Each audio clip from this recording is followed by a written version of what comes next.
નમસ્કાર વિદ્યાર્થી મિત્રો, ધોરણ 10 વિષય છે આપણો સામાજિક વિજ્ઞાન, જેની અંદર પ્રકરણ 3 ભારતનો સાંસ્કૃતિક વારસો, શિલ્પ અને સ્થાપત્ય, જેના અંદર વિદ્યાર્થી મિત્રો આપણે એનું પુનરાવર્તન ચાલુ છે, જેમાં અગાઉ આપણે ઘણા એવા પ્રશ્નોનો અભ્યાસ કરી ગયા છીએ.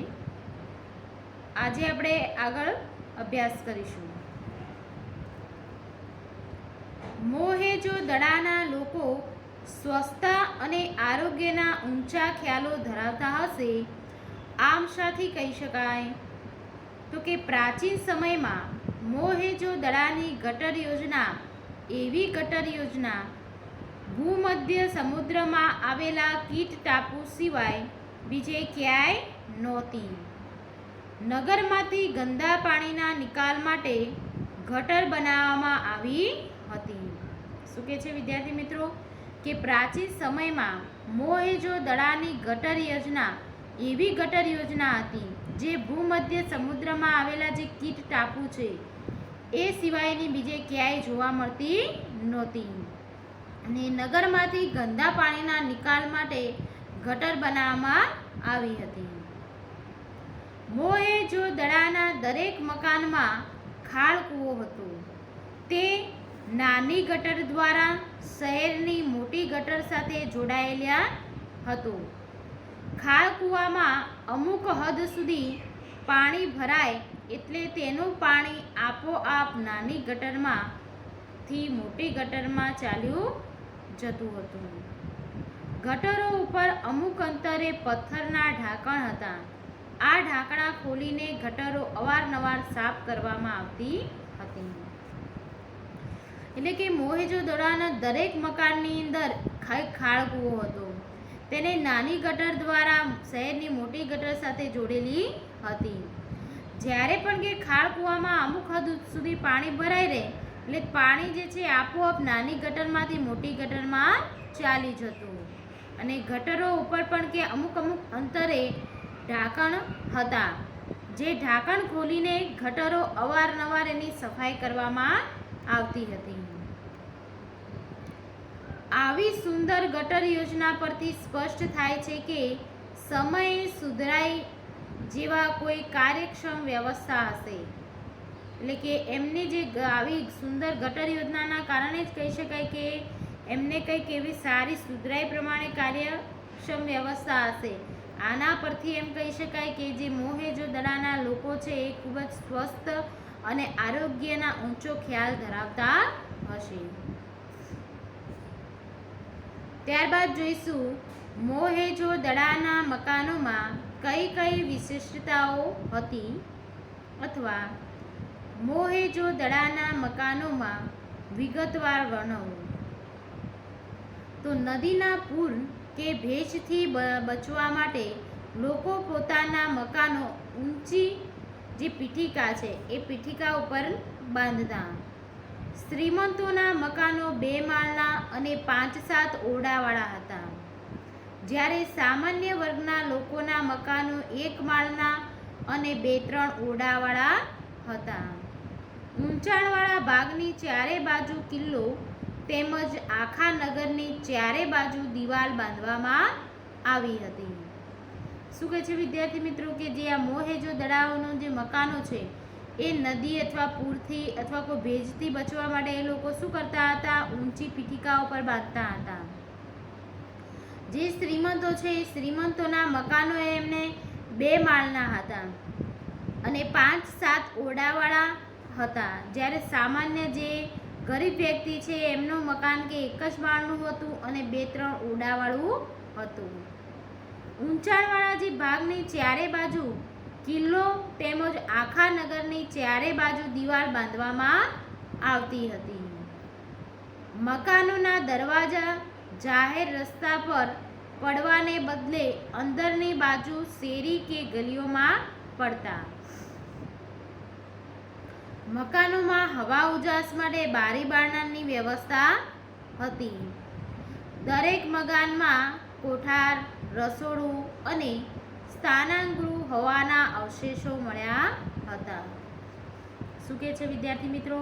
કે મકાનોના જે દરવાજા છે એ જાહેર રસ્તા ઉપર પડવાને બદલે અંદરની બાજુ શેરી કે ગલીઓમાં પડતા. મકાનમાં હવા ઉજાસ માટે કે બારી બારણાની પણ વ્યવસ્થા હતી. દરેક કે મકાનમાં કોઠાર, રસોડું અને સ્નાનાગૃહ હોવાના પણ અવશેષો મળ્યા છે. મકાનના ઉપલા માળે જવા માટે સાંકડા અને ઊંચા પગથિયાવાળા દાદરાઓની જોગવાઈ હતી. એટલે કે આપણે 2-3 માળનું હોય તો ઉપર જવા માટે કે જે પગથિયા હતા એ સાંકડા અને ઊંચા પગથિયા હતા. કે ખરેખર કે આ જે મોહેંજો-દડાની નગર આયોજન છે એ ખૂબ જ કે શ્રેષ્ઠ નગર હતું. ત્યારબાદ જોઈશું પ્રાચીન ભારતનું નગર આયોજન સમજાવો અથવા તો મોહેંજો-દડાની નગર રચના સમજાવો. તો પ્રાચીન ભારતના નગરોના મુખ્ય 3 વિભાગો હતા. એક શાસક અધિકારીઓનો ગઢ, બીજો અન્ય અધિકારીઓના આવાસ ધરાવતું ઉપલું નગર, ત્રીજું સામાન્ય નગરજનોના આવાસો ધરાવતું નીચલું નગર. તો વિદ્યાર્થી મિત્રો, પ્રાચીન નગરોની અંદર મુખ્ય 3 વિભાગો કે હતા, જેમાં શાસક અધિકારીઓનો ગઢ, અન્ય જે અધિકારીઓ છે એમના આવાસ ધરાવતું ઉપલું નગર અને સામાન્ય નગરજનોનો ધરાવતો નીચલું વર્ગ, એમ 3 એના વિભાગો હતા. તો પ્રાચીન ભારતમાં નગરોની વિશિષ્ટતા. તો શાસક અધિકારીઓની ગઢ ઊંચાઈવાળા કે જે શાસક અધિકારીઓને ગઢ ઊંચાઈ ઉપર બાંધવામાં આવ્યો છે. અન્ય અધિકારીઓના ઉપલા નગરને રચનાત્મક દિવાલોથી સુરક્ષિત બનાવ્યું છે. આ નગરમાંથી 2-5 ઓરડાવાળા મકાનો મળી આવ્યા છે અને સામાન્ય નગરજનોના નીચલા નગરના મકાનો મુખ્યત્વે હાથે ઘડેલી ઈંટોના બનેલા છે. શું કહે છે વિદ્યાર્થી મિત્રો કે આ જે શાસક અધિકારીઓનો ગઢ હતો એ ઊંચા ઉપર બનાવવામાં આવતો, એટલે ઊંચાઈ ઉપર હતું. અન્ય જે અધિકારીઓ છે એ ઉપલા નગરના રચનાત્મક દિવાલોથી સુરક્ષિત બનાવવામાં આવતું અને નગરમાંથી કે 2-5 ઓરડાવાળા મકાનો પણ કે મળી આવ્યા છે. સામાન્ય રીતે જે નગરજનો છે જે નીચલા વર્ગના મકાનો એ મુખ્યત્વે હાથે ઘડેલા કાચી જે ઈંટો છે એ ઈંટોના બનેલા હતા. ત્યારબાદ હવે નવો પ્રશ્ન છે વિદ્યાર્થી મિત્રો કે મોહેંજો-દડાના જાહેર સ્નાનાગાર અને જાહેર મકાનોની માહિતી આપો. હડપ્પી સંસ્કૃતિના લોકોએ જાહેર સ્નાનાગાર બંધાવેલા હતા. સ્નાનાગારમાં સ્વચ્છ પાણી દાખલ કરવા માટેની અને ગંદા પાણીને બહાર કાઢવાની વ્યવસ્થા હતી. એટલે કે જે મોહેંજો-દડાઓની એમને જે સ્નાનાગાર હતું એ સ્વચ્છ પાણી દાખલ તો કરવામાં અને જે ગંદુ પાણી હોય એ ગંદુ પાણી બહાર નીકળવાની વ્યવસ્થા હતી. સ્નાનાગારમાં ગરમ પાણીની વ્યવસ્થા હોવાનું મનાય છે. સ્નાનાગારની ચારે બાજુ કપડાં બદલવા માટેની ઓરડીઓ છે. ધાર્મિક પ્રસંગો અને જાહેર ઉત્સવોએ લોકો સમૂહ સ્નાન કરી શકે એ આશ્રયથી આવું સ્નાનાગાર બાંધવામાં આવ્યું હશે એમ માનવામાં આવે છે. શું કહે છે વિદ્યાર્થી મિત્રો કે જે આ મોહેંજો-દડોનું જે સ્નાનાગાર છે એ સ્નાનાગારની અંદર ગરમ પાણીની વ્યવસ્થા હોય એવું પણ માનવામાં આવે છે અને સ્નાનાગારની કે ચારે બાજુ કપડાં બદલવા માટેની ઓરડીઓ પણ જોવા મળી છે. એ ઉપરાંત કે ધાર્મિક કોઈ પ્રસંગ હોય, કોઈ ઉત્સવ હોય અથવા કોઈ લોક સમૂહના બધા ભેગા થયા હોય તો એ બધાને નાહવા માટે પણ સ્નાનાગાર એના હેતુથી જ કે સ્નાનાગાર બાંધવામાં આવ્યું છે. જાહેર ઉપયોગમાં આવે તેવા ટાઉન હોલ જેવા 2 વિશાળ મકાનો મોહેંજો-દડો નગરમાંથી આપણને મળી આવ્યા છે. આ મકાનોનો ઉપયોગ સભાખંડ, મનોરંજન ખંડ, વહીવટી ખંડ કે રાજ્યના કોઠાર ખંડ તરીકે થતો હશે એવું માનવામાં આવે છે. એટલે કે જાહેર જે ઉપયોગમાં સમૂહમાં ઉપયોગમાં લઈ શકાય એવા ટાઉન હોલ જેવા 2 વિશાળ કે મકાનો મળી આવ્યા છે. એ મકાનોનો ઉપયોગ કે સભાખંડ માટે, મનોરંજન માટે, વહીવટી ખંડ અથવા રાજ્યના કોઠાર માટે ઉપયોગમાં લેવાતું હોય એવું માનવામાં આવે છે. મોહેંજો-દડામાંથી 20 મકાનોની એક સળંગ સૈનિક બેરક પણ મળી આવી છે. એટલે કે સળંગ એકે સાથે સળંગ 20 મકાનો મળી આવ્યા છે. ત્યારબાદ આવશે વિદ્યાર્થી મિત્રો 5મો પ્રશ્ન જોવાનો છે કે પ્રાચીન ભારતના એક નગર હડપ્પાનો પરિચય આપો. ઈસવીસન 1921માં સર જ્યોન માર્શલ અને કર્નલ મેકેના નેતૃત્વ હેઠળ દયારામ સહાની નામના જે ભારતીય પુરાતત્વવેદીને પંજાબમાં મોન્ટેગોમની જિલ્લામાં આવેલા હડપ્પા પાસેથી ખોદકામ દરમિયાન ભારતીય નગરસભાના અતિ પ્રાચીન અવશેષો મળી આવ્યા હતા. શું કહે છે વિદ્યાર્થી મિત્રો કે ઈસવીસન 1921માં સર જ્યોન માર્શલ અને કર્નલ મેકના જે નેતૃત્વ હેઠળ કે દયારામ સહાની નામના જે ભારતીય પુરાતત્વવેદો છે જે પંજાબમાં મોન્ટેગોમની જિલ્લામાં આવેલા હડપ્પા પાસેથી ખોદકામ દરમિયાન આપણને નગર સભ્યતાના અતિ પ્રાચીન અવશેષો પ્રાપ્ત થયા છે.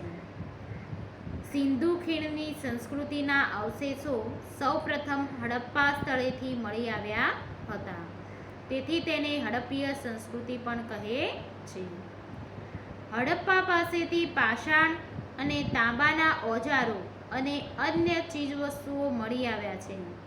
તેથી હડપ્પીય સંસ્કૃતિને તામ્ર પાષાણ યુગની સંસ્કૃતિ પણ કહે છે. એટલે કે સિંધુ ખીણની સંસ્કૃતિના જે અવશેષો એ આપણને સૌપ્રથમ હડપ્પા પાસેથી મળી આવ્યા છે, એટલા માટે એમને હડપ્પીય સંસ્કૃતિ કહેવામાં આવે છે. અને હડપ્પા પાસેથી પાષાણ અને તાંબાના ઓજારો એ ઉપરાંત અનેક ચીજવસ્તુઓ આપણને મળી આવી છે.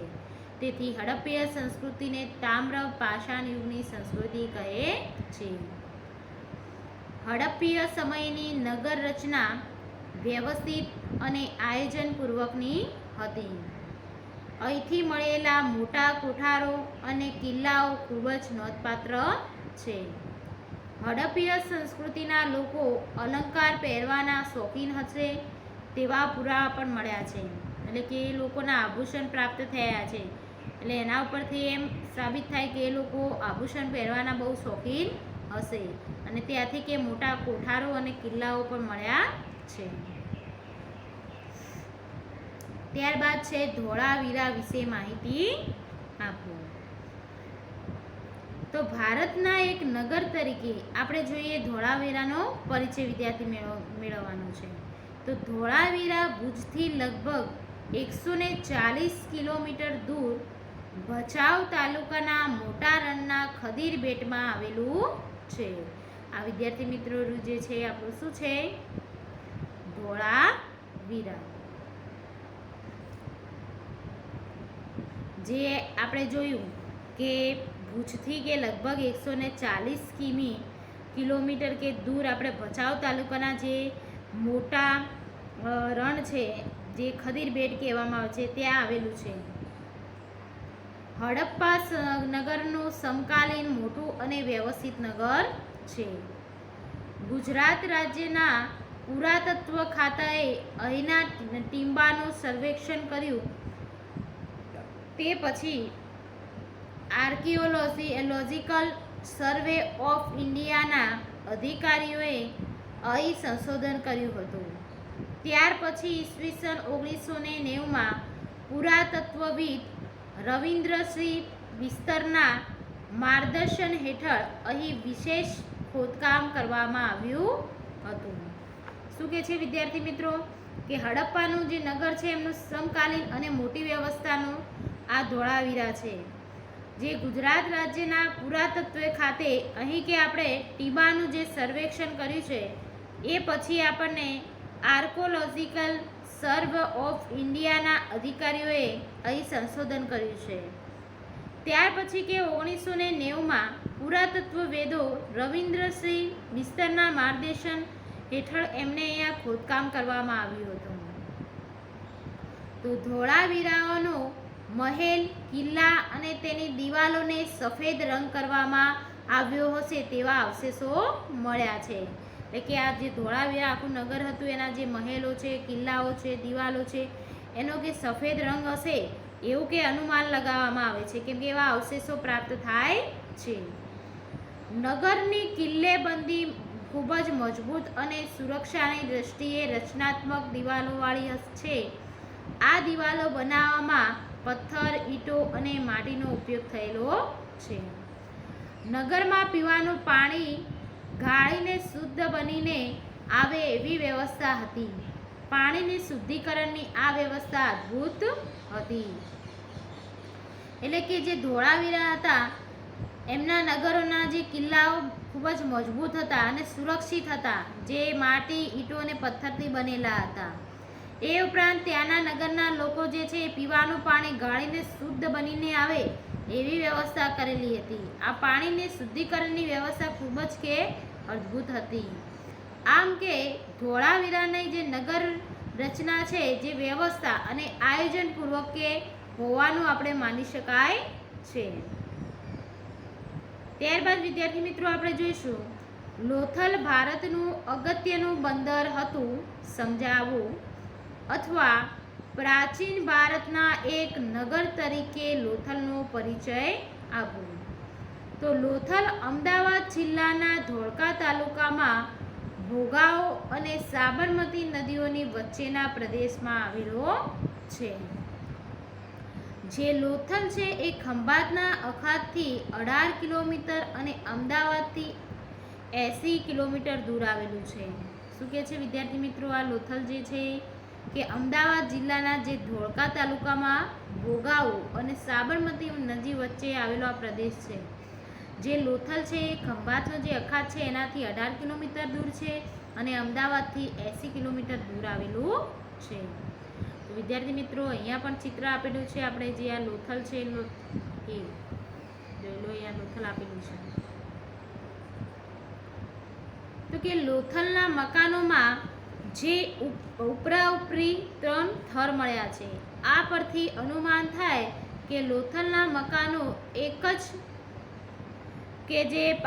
જ પાયા પર જુદે જુદે સમયે બંધાયા હશે, કેમ કે ઉપરા ઉપર થર કરેલા છે. એટલે એના ઉપરથી એમ થાય કે એનો પાયો છે એ પાયો એક જ છે, પણ જુદી જુદી રીતે એને બાંધકામ થયેલું છે.